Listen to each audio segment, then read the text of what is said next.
Well, right when we think Big Brother 18 couldn't get more unwatchable, this week happens.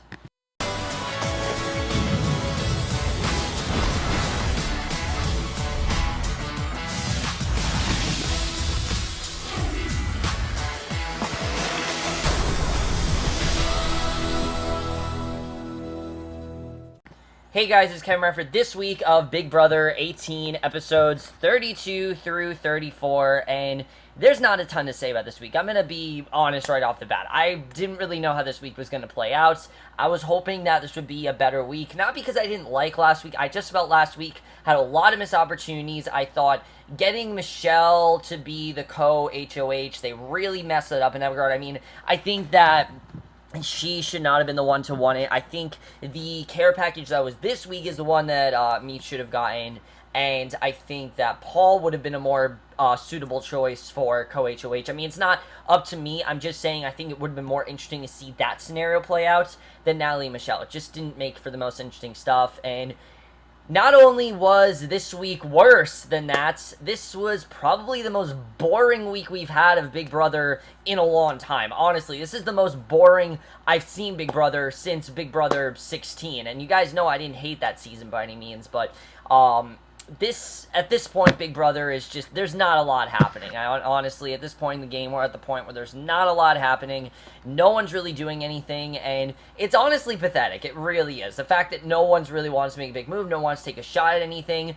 Big Brother, at this point, I don't give a fuck what happens this season, to be honest with you, for the rest of the season. I just want to see, Paul or Victor in that final two. I definitely want to see. I'll say that right off the bat. That's really what I want. But let's get into this week overall. There's really not much to talk about. This video might be at most 20 minutes long because I really don't have much to say. I honestly don't have much feedback on what happened. So let's just get right into it. So we go to, of course, the very big HOH/jury buyback competition.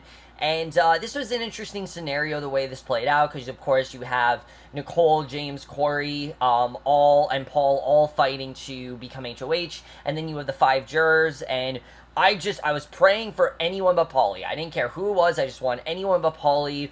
And the second that Vaughn and Zakia fell, I was very worried, definitely. I was like, oh shit, this is not going to end well for Paulie. But then I was so happy to see, then everyone, I will say, I did think that it was interesting to see the jury back. I didn't think it was nearly as interesting as I thought it was going to be.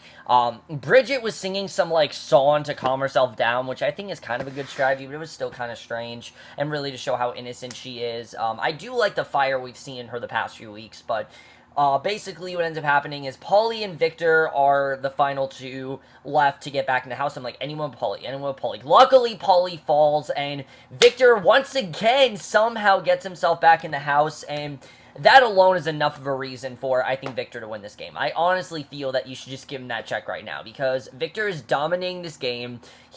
When he's not in power, he's still somewhat in power. He and Paul are controlling every single move in the house right now, and everyone really needs to realize that. I mean, it's pretty obvious. They're controlling every single move. They've been behind pretty much every eviction that Paulie wasn't behind, and if Victor doesn't win this game, I really think that they've failed. I mean, I really can't see a scenario where Victor doesn't win, because he's very likable, he's a very good competitor, and he's generally just a really good guy, and he seems like he really knows what he's doing. He's very good socially, he's, funny, he's just a very fun guy to be around, it seems, and he's just an overall really good player, and he's one of the only good ones really in the house left, and I really do want to see Victor take it all. As much as I like Paul, I think Victor has a much better shot at winning. Paul mainly because he doesn't really know when to keep his mouth shut, but Victor, I think, does. So Victor does get his way back in the house. Now it's between Paul, Nicole, and James, and Paul ends up falling, so it's between Nicole and James, and we basically get a repeat of Victor and Natalie, where Natalie was like, I want a letter from my mom, I want a letter, only this time, it's so much more whiny because it's Nicole. I want a letter from my mom, oh my god, give me that letter, James, please, give me that letter, and James, of course, being the idiot that he is, decides that, alright, I'm not going to do anything, I'm going to give you the letter, and that's exactly what he does. He falls off, and Nicole is now HOH, and you guys can see how this really took a turn for the worse. I'm like, all right, this is going to be utter garbage, and that's exactly what this was. Not only did, and now here's the thing, I was hoping that because Nicole was HOH, I'm like, okay, finally, she actually has to play the game this week. That's been Nicole's problem all season, is that she's been so focused on playing with Corey in the bed that she hasn't wanted to actually play the game, and she's been playing, games with Corey, but not the game that we want her to play, if you guys know what I mean.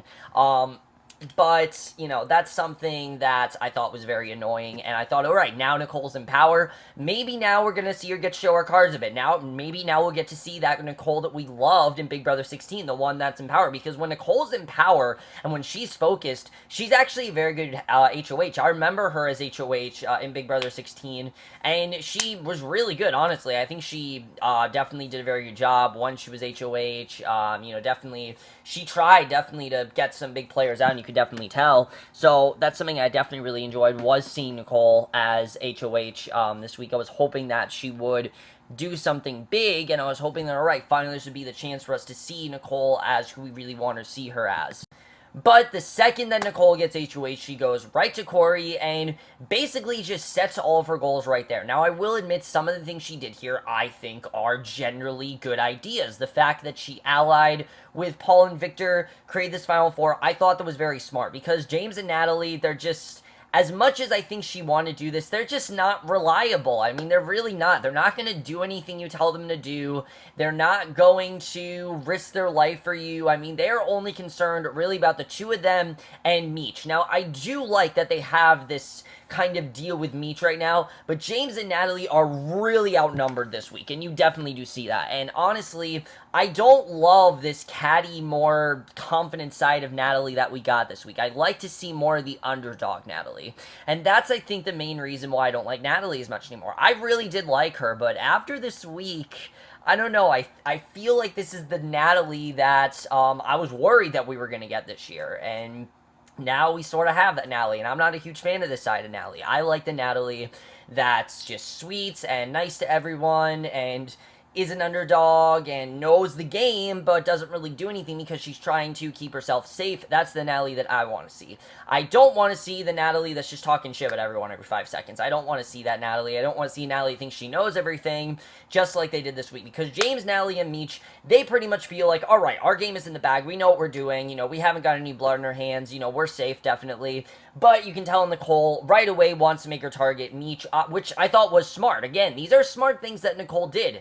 The problem is that besides her putting up 2 people to evict, she does nothing else this week. No gameplay whatsoever. No game talk. She doesn't talk to any of the nominees. She doesn't tell them why they're nominated. All she does is stick with Victor and Paul, and that's it. A good HOH plays both sides, and that's something that, I hate to say it, but Paul Lee did do well, I think. The first time, and not the 2 times he was HOH. I'm talking about the first time he was HOH. Remember when the first time he was HOH, and he talked to Victor a little bit, and he formed the alliance with Paul, and that's how the whole friendship thing started, and he started talking to Frank a little bit. Him and James got closer. I mean, Paulie did do a good job, I think, in the second week, but then he got HOH-itis, and that's kind of what's happening to Natalie, I think, right now, is that she's getting what's called HOH-itis when you think you know everything, and you feel you have this game mastered, and they should just give you the check right now. That's kind of how they're acting right now. Now, is Natalie nearly as bad as Paulie? No, because she's nowhere near as vile, and I think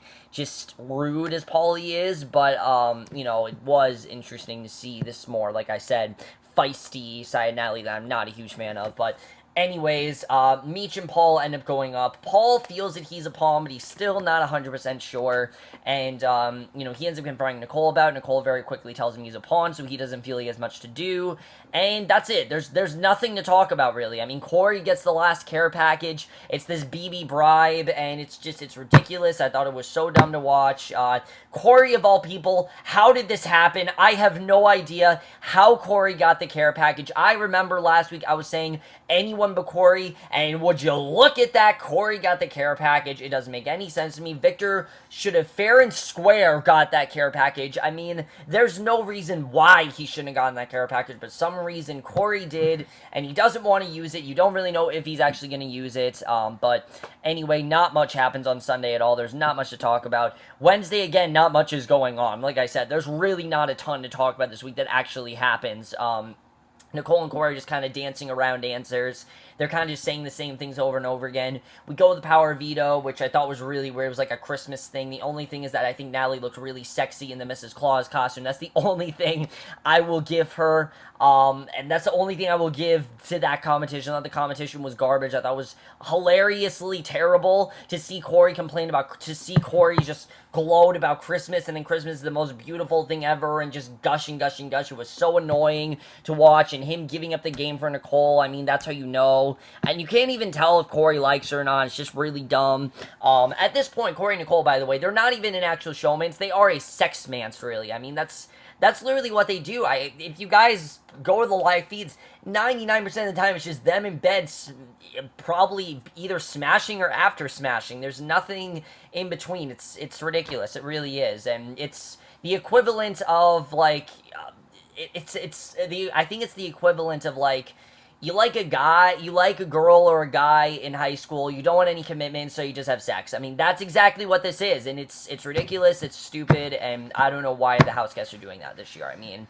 you don't just, I mean, yeah, it's a good strategy to, you know, get sexual favors from someone to get information out of them. Yes, it's a good way to do that, but that's literally all they're doing. They're not getting information, they're just doing the sex, but they're not doing the information. They're doing it for no reason, and I don't understand that, so that was definitely annoying. Nicole ends up winning POV, whatever, I don't really care. She doesn't use it, okay, that's fine. Then we go to Thursday again, not much happening here. Corey, for a while, is trying to figure out what to do with the bribe. For a while, he's not sure if he should give it, he feels he should give it to Victor, because he thinks Victor, for some reason, is working with James and Natalie, which is a very strange thing. I don't know why he was thinking this. But like I said, Meech isn't campaigning. No one's really doing any sort of gameplay or campaigning or everything. Everyone's just kind of sitting around doing nothing. And Corey ends up giving the money to Victor or whatever he's doing. And that's what happened. Basically, we go from there, we see their families or whatever, they get to see their families, we see on the Thursday night show, we see Victor's family for whatever reason. I don't know why we saw his family. They had like some sort of like Hurricane Katrina or something happen there. I mean, yeah, it's sad, but it just felt filler. Like, you could tell on Thursday's episode, there was nothing that was going on this week, literally nothing going on. They tried to pad it out as much as they could, and Michelle, no surprise here, is evicted, and she really did go out with a bang. I mean, she took Paul's floaty thing, Pablo, she threw it into the audience, she dissed Nicole, she said that Nicole is fucking her way to the entire game, which honestly, I don't think Michelle's wrong. The problem is, she really shouldn't be talking, because Michelle's done absolutely nothing in this game. She hasn't contributed anything, she's just been stringing herself along with people, she hasn't done anything for herself, she hasn't thought for herself at all, and she really is just there to, I think, be a troll, honestly. I feel like that's what Michelle was there for. She was there to be a troll. She trolls Julie in that interview, saying that she campaigned the last 2 hours. That doesn't mean jack shit. You didn't do anything, Michelle. I didn't see it. We didn't see it, so therefore you didn't campaign. So I don't know what the hell you're talking about. And then when she's going to the audience saying, I tried to sit in this audience, who gives a fuck? I don't care you tried to sit in this audience. But anyway, that's what happens. Like I said, there's nothing to talk about. Literally, I have nothing else to say. That's it. I can't tell you anything else because there's nothing interesting going on. Michelle's evicted. We go to the HOH comp, which is like the most boring thing ever. And now we still have to wait till September 22nd of this. And that's it. That's literally all I can say this week. I did like that Nicole was a tiebreaker, I will say that. I thought that aspect was interesting, the fact she had to show her cards, but again, it doesn't do anything. I think Victor and Paul are just going to keep stringing her along, they feel very safe with her, which I get. I think Victor and Paul are doing a good job. At this point, though, I just want to see one of them win. I really do. I mean, Victor especially, I think, just because of the times he's been evicted, because of how much of a comp beast he is, I think he really should win, and at this point, I just don't really care what's going on. I feel like I'm just ready for the season to end, and And when Michelle was crying in Wednesday night's episode, where she was talking about how if it was Big Brother 14, they'd be almost over, I was right with her, because I really do want the season to end. I think it's gone on way too long. I think there's been way too many unnecessary twists. The battle back, stuff like that, they haven't really impacted the game that much, except for Victor just impressing us more and more. That's really it, and I'm just not really into what's going on right now. Maybe next week will be better, but this week really was a very sluggish week. I had literally nothing to say. Sorry this video was so short, but I have nothing to say this week. Honestly, I don't care what happens. We'll have to see what happens, though. I do feel that James and Natalie are definitely more of a target now, obviously because of the fact that, Michelle just left, and they thought that they were safe. Now they're obviously not safe, so I'm thinking that they're probably going to be the next to leave. I'm surprised they're still there, especially James is someone that I know everyone really does not like right now. They're always talking shit about James. They're always trying to get rid of him, so I feel like James definitely is in danger. Natalie, I feel maybe she can try to mend fences with Nicole and try to maybe start something with her. I think that could be interesting. But we know that Nicole, Corey, Paul, and Victor have this Final Four. So if I was, Paul or Victor, I try to split this up. I try to be like, all right, this is not a good idea. Because Corey's not going to win, okay? Corey's just, that's not happening. I mean, Corey's too dumb. I can't even see him. Honestly, it'd be hilarious to see him in the finale try to answer questions because he can't even talk, really. But Nicole, I think, might honestly have a good chance. I don't want to see her win, but I feel like she might actually have a good chance of winning, possibly. And I just feel like it's probably going to be Nicole, Victor, and Paul in the final three. If not Nicole, then Natalie. Corey's going to go soon. There's no double eviction, by the way, which is really dumb. I don't know why they're not doing a double eviction. That keeps things interesting, and it keeps people interested late in the season. I don't know why they're not doing that. It's really dumb that they're doing that because of all these stupid fucking twists. They're not doing a double eviction, so that really sucks. But anyways, guys, I have nothing more to say. I've said everything I need to. Sorry that this video was so rushed and so long. I just don't have much to say. I don't. I mean, Nicole was HOH. Nothing. She did nothing. She was in bed with Corey the whole time. Michelle got evicted, and now we move on. That's really all there is to say. I don't have much else, but let me know what you guys saw this week. Were you as bored as I was? I was honestly so bored. At this point, Big Brother, it's great background TV. Like, do something in the back while it's going on. You won't miss a thing. There's nothing going on. Nothing's happening, and just mute your TV. You'll still be fine. There's nothing going on. That's it for this video. Hope you guys enjoyed it. We'll see you guys next week, which will be for Mr. Robot. Sorry that has taken so long to come out, but I have made those those 3 very long videos, and they've taken a lot of time to edit and make and things like, especially the one last week, that movie preview. It took me so long to edit that. Sorry about that, guys, but I do apologize for that. But I will see you guys next week, which will be for Mr. Robot, and we'll see you guys for that. Okay, bye.